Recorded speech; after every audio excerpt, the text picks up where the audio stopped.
Ladies and gentlemen, on this beautiful Monday morning, we are back on the Money Manziel MMA channel, where I am bringing you what I believe to be the most undervalued opinion about UFC 321 this week, and something we all need to talk about.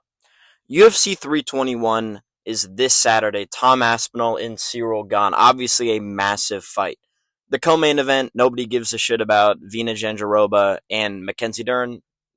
We're not even talking about that, but whatever. The main event, Tom Aspinall and Ciryl Gane, massive fight. Why is it a massive fight? It is Tom Aspinall's first defense as the undisputed heavyweight champion.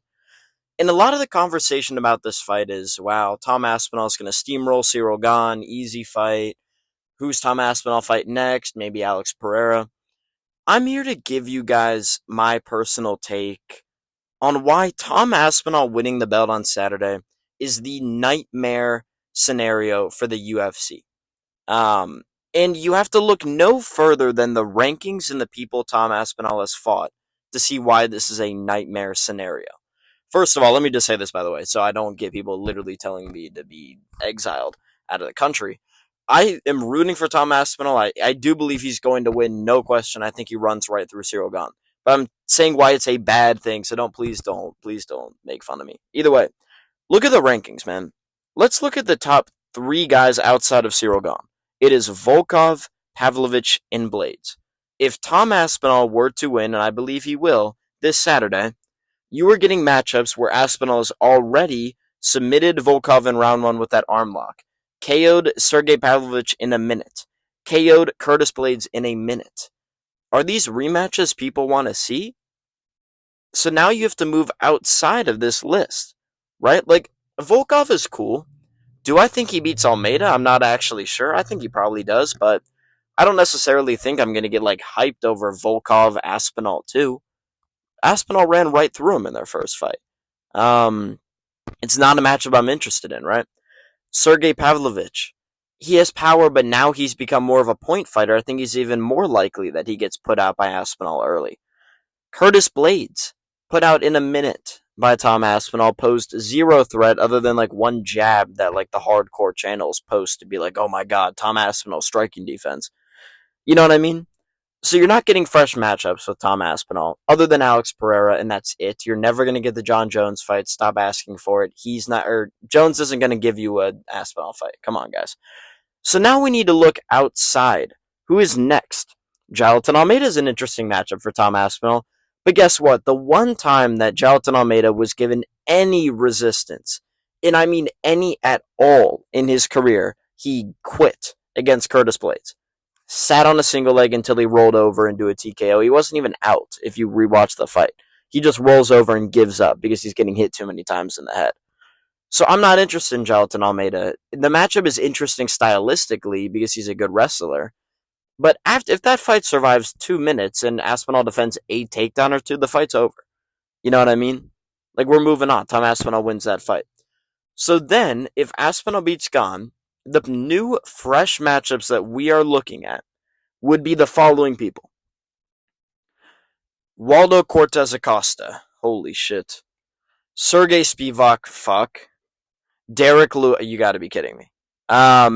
These are the fresh matchups for Tom Aspinall if he wins. Yeah. I don't know if we want this.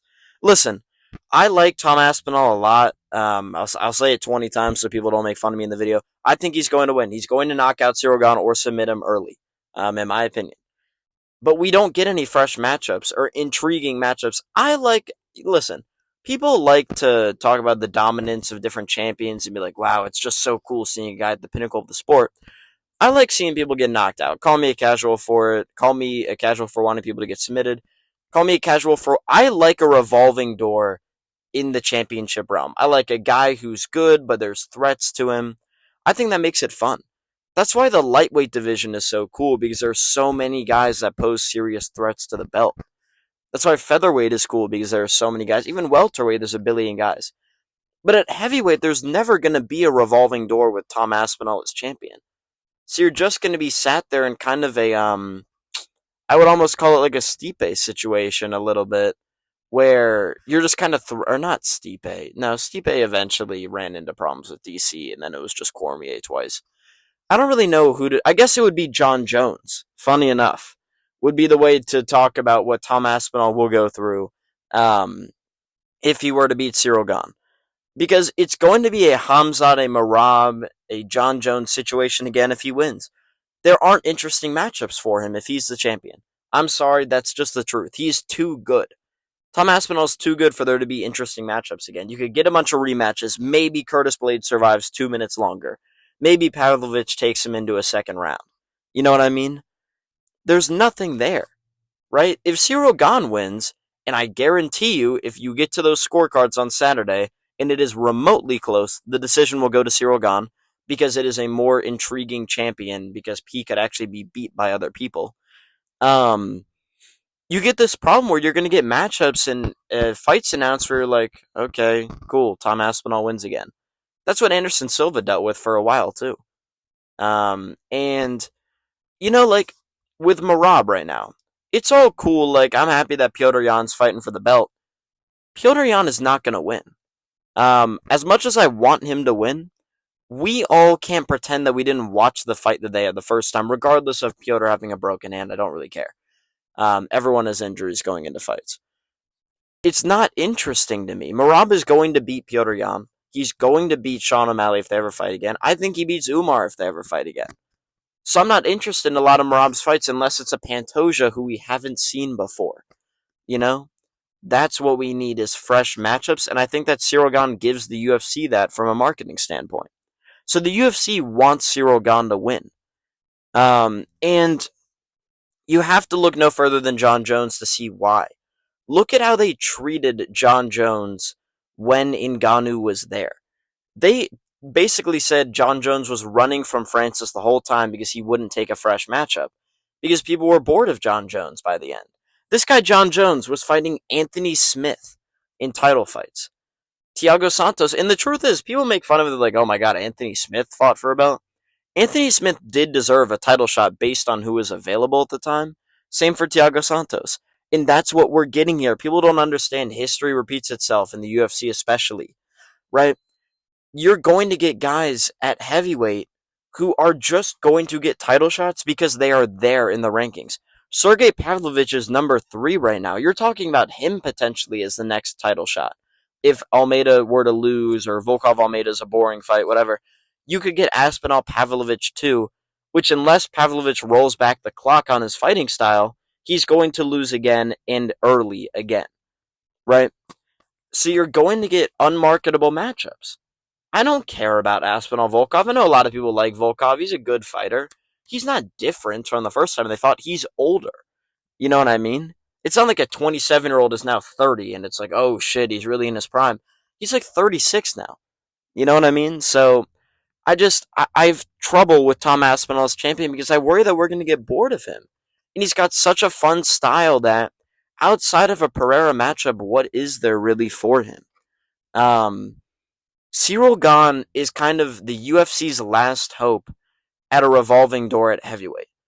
Because if Tom Aspinall wins on Saturday, and it's a small lift because he's going to win, then the UFC heavyweight division is going to become incredibly stagnant. You're going to get kind of the Tim Sylvia era, where you really don't give a fuck because you know that the guy's going to win. Although Sylvia people didn't like anyways, that's a little different. But you know what I mean? The UFC loves a revolving door. You can constantly market new challengers.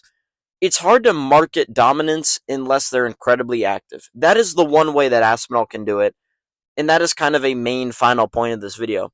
The way that Tom Aspinall can keep this heavyweight division alive, even if he is a super dominant champion, Hamza hasn't made a defense, but Hamza would beat a lot of the guys at middleweight. Just look at the Vancouver card, right? Aspinall needs to be an incredibly active champion, like Marab level activity. Because by Marab being so active, people actually care about his fights. Because he fights so much, you're like, oh shit, Marab's fighting again. That's cool. Let's see if he loses. You know? Aspinall needs to do that. He needs to be fighting once every 4 to 5 months, in my opinion. Maybe even quicker than that, because he doesn't have to cut, in my opinion, to make heavyweight. Or maybe he does. Maybe he has to cut a little bit of weight. Probably walks around 270, 280. But If he can be active in knockoff challengers, it's like, oh shit, man, wow, Aspinall, we're going to get another finish in the main event. That's fire. That's what can save him, right? So that's kind of what we're looking for in Aspinall is, okay, yes, we may not get a revolving door, but if he's active enough, then things will kind of work out. The reason I kind of came here today was kind of to workshop the idea that if Ciryl Gane were to win, it's not that bad for heavyweight. It might be better for heavyweight. That's my opinion. Because if Ciryl Gane is champion, you could get the guy that beat Derek Lewis. The guy that showed up to fight Derek Lewis, Ciryl Gane, was one of the best performances I've ever seen at heavyweight. I know Derek Lewis is just kind of a fat black dude who's like almost 40. I think he is 40 now, but he was almost 40 then. And people are kind of like, okay, bro, it's Derek Lewis. But Derek Lewis was coming off that knockout of Volkov. He was coming off knocking out Blades. He had one hitter quitter. And the guy in Ciryl Gane that showed up, I was a casual fan at the time of this fight at 265. Pretty soon after that, I became pretty hardcore into the sport, but I was only watching pay-per-views at this time. When I watched that fight, I was like, holy shit, no one is beating this guy. That was what I thought when I was watching that fight. I was like, if Derek Lewis is the best heavyweight has to offer in an interim title fight, then nobody is beating Ciryl Gane. Since then, he's been marred by inactivity, some weird fight IQ losses. You gotta think, man, he wins the Ngannou fight if he doesn't pull a leg lock. He arguably wins the Volkov fight if he doesn't pull a leg lock.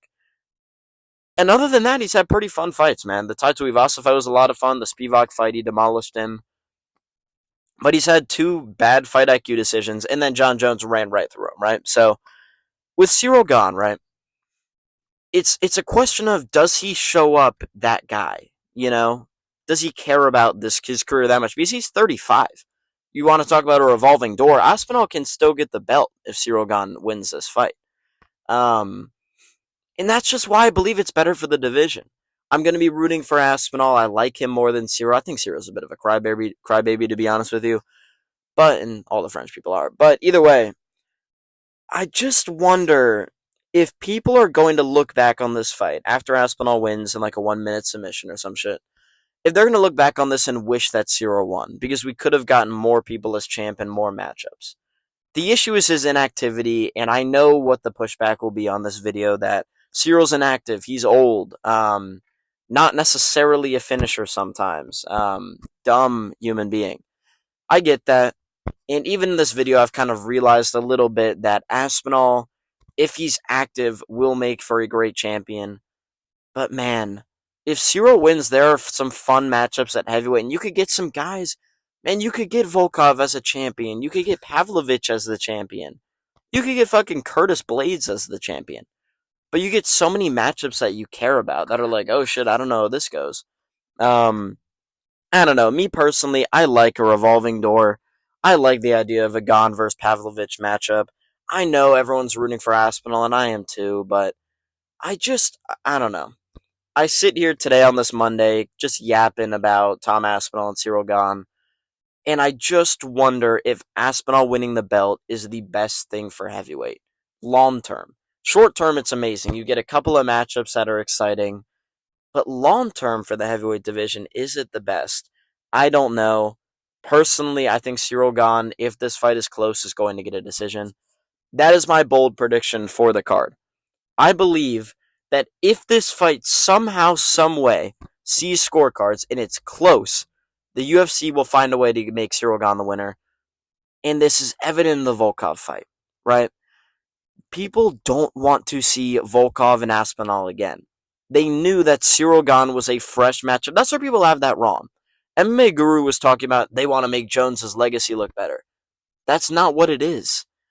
They want fresh matchups for Tom Aspinall so that they want a chance at a marketable fight for Tom. You're going to start seeing this now, where the UFC is going to do everything they can to push prospects to the front. Hell, Walter Walker's probably going to get like a fucking top 5 fight. You know what I mean? So, at the end of the day, don't be shocked if this fight goes the distance if Ciryl Gane gets a close decision, because ultimately the UFC needs him to win this fight for their marketing team long term. Short term, obviously, Aspinall and Pereira is a hell of a matchup. If you ever made Aspinall and Jones, it would be great. Hell, Aspinall and Yuri would be a ton of fucking fun. But you see what I mean? For the heavyweight division, it's not great. If you get a bunch of light heavyweights that move up to heavyweight, then there's a conversation to be had about that. But for the time being, I personally believe that Ciryl Gane might be better for the heavyweight division if he wins long term. Let me know down below in the comments what you think about this. I personally believe that Tom Aspinall is going to win on Saturday. I think he finishes Gone fast. But I'm trying. Yeah, listen, man. The UFC's been so crazy lately. I've just been preparing for every single outcome. Um, Ciryl Gane winning would be really funny. I'm trying to kind of give an opinion to make people talk in the comments a little bit. Like, what do you think? Like, do you agree with me? Do you think that Ciryl Gane actually would be better for the sake of fresh matchups because we're not going to get any with Aspinall as champ? Including the fact that the best prospect, Ante Delia, actively trains with Tom Aspinall. So we're not getting that fight either. So, you know what I mean? Like, it kind of is the thing that the UFC needs, a Ciryl Gane as champ. Either way, let me know down below if you agree or disagree. I'm not super fucking standoffish on this opinion. Like, I'm not going to sit here with you guys and be like, oh my god, man, how can you not think Ciryl Gane's the best thing for the heavyweight division? I'm just kind of throwing something at you guys. So, let me know down below. That'll do it for the video, boys. Listen, I appreciate every single one of you for watching. I put these out every single day, man. It's the least you can do is to like, comment, and subscribe. The videos have been getting so much love recently. It's kind of crazy. Keep tuning in. I'll keep putting videos out for you boys every single day. No one else is doing it like us. I'm kidding. I love all the people that make the videos. So thank you all for listening. I will see you all in the next one tomorrow for the predictions for the card. And until then, boys, follow the TikTok. Listen, I say follow the TikTok every single video. Please do it, man. The TikTok's great. A lot of clips, like the shorts, you know. And I'll see you boys in the next one, man. Fucking Ciryl Gane. Maybe the best thing for the heavyweight division. Who knows? See you, boys.